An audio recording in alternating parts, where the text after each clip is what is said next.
Baik, bismillahirrahmanirrahim. Assalamualaikum warahmatullahi wabarakatuh. Alhamdulillah wa syukurillah wassalatu wassalamu ala rasulillah wa ala alihi wa ashabihi wa mawalah, amma ba'd.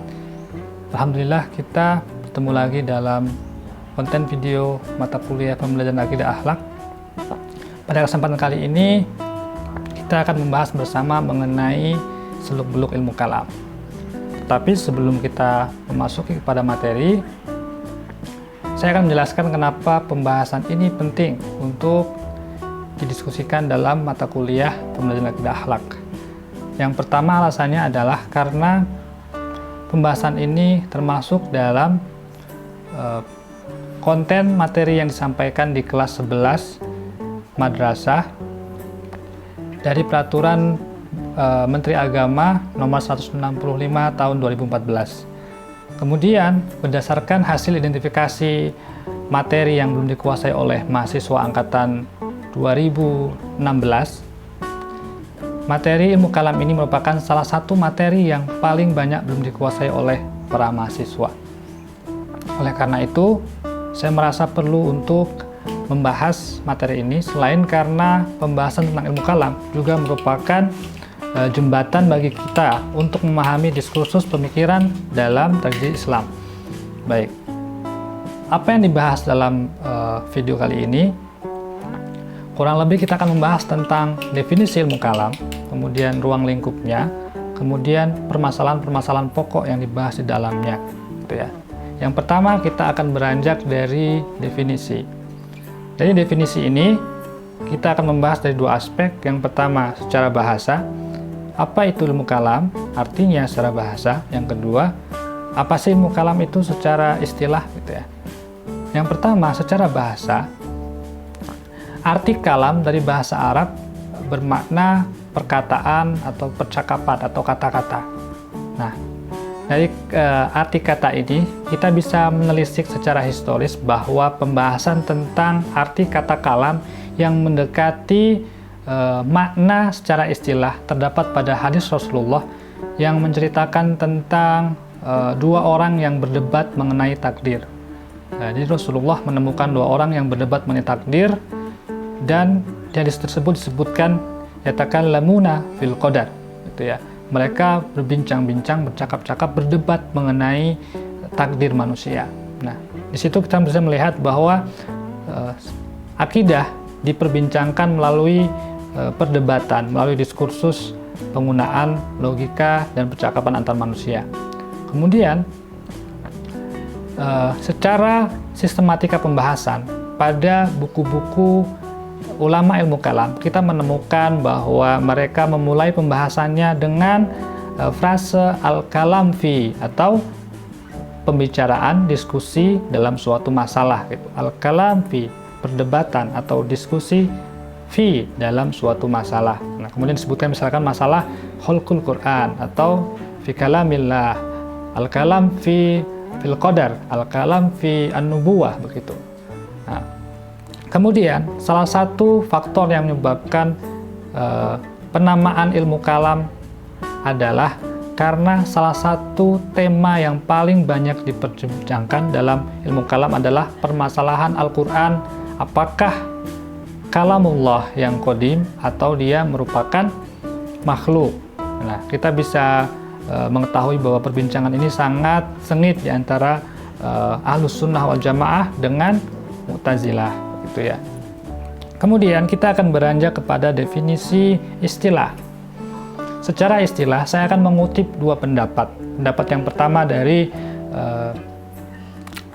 Al-Baydawi dan Al-Igi yang dikutip oleh Syekh Hasan Asy-Syafi'i dalam kitabnya Al-Madkhal fi Dirasati Ilmil Kalam, mengatakan bahwa ilmu kalam adalah ilmu yang mempelajari tentang penetapan akidah agama Islam dengan hujjah, dengan argumentasi, dengan dalil, serta pembahasan tentang daf'us syubhah, pembantahan syubhat-syubhat mengenai akidah atau keyakinan agama tersebut. Nah, kemudian definisi yang kedua, saya akan mengutip pendapat Al-Jurjani yang dikutip oleh Mustafa Abdul Razik dalam kitabnya, bahwa ilmu kalam adalah ilmu yang membahas tentang dua hal pokok, yaitu tentang Tuhan, yang kedua tentang makhluk. Tentang Tuhan yang dibahas adalah tentang zat Allah dan juga tentang sifat dan asma Allah.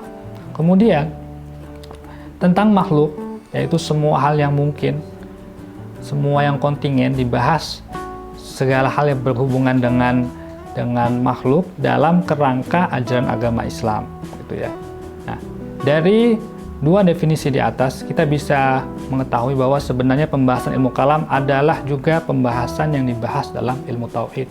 Akan tetapi yang membedakannya, pembahasan dalam ilmu kalam memiliki corak penggunaan dalil nakli dan akli yang seimbang, gitu ya.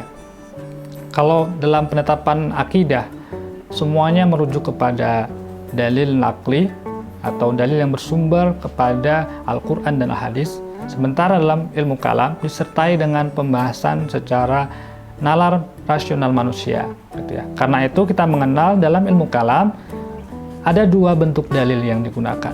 Dalil nakli, yaitu dalil yang bersumber dari nas atau teks-teks Al-Quran dan hadis Nabi. Kemudian yaitu dalil akli, argumen yang berasal dari nalar rasional manusia. Kemudian apa saja yang dibahas dalam ilmu kalam? Tadi sempat saya singgung sedikit bahwa pembahasan ilmu kalam sama dengan yang dibahas dalam pembahasan akidah atau tauhid. Nah, secara umum kita mengetahui bahwa dalam agama kita ada 6 rukun iman.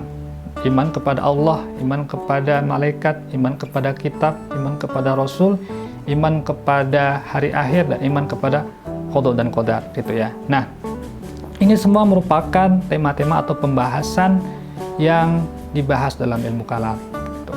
Nah, secara lebih sederhana, 6 rukun iman tersebut dikategorikan menjadi 4 pokok bahasan, yaitu yang pertama tentang ilahiyah atau ketuhanan, yang kedua adalah nubuwah yang berkaitan dengan nabi, mukjizat, dan juga di sini pembahasan tentang kitab-kitab termasuk di sini, dan juga karomah dan pada wali.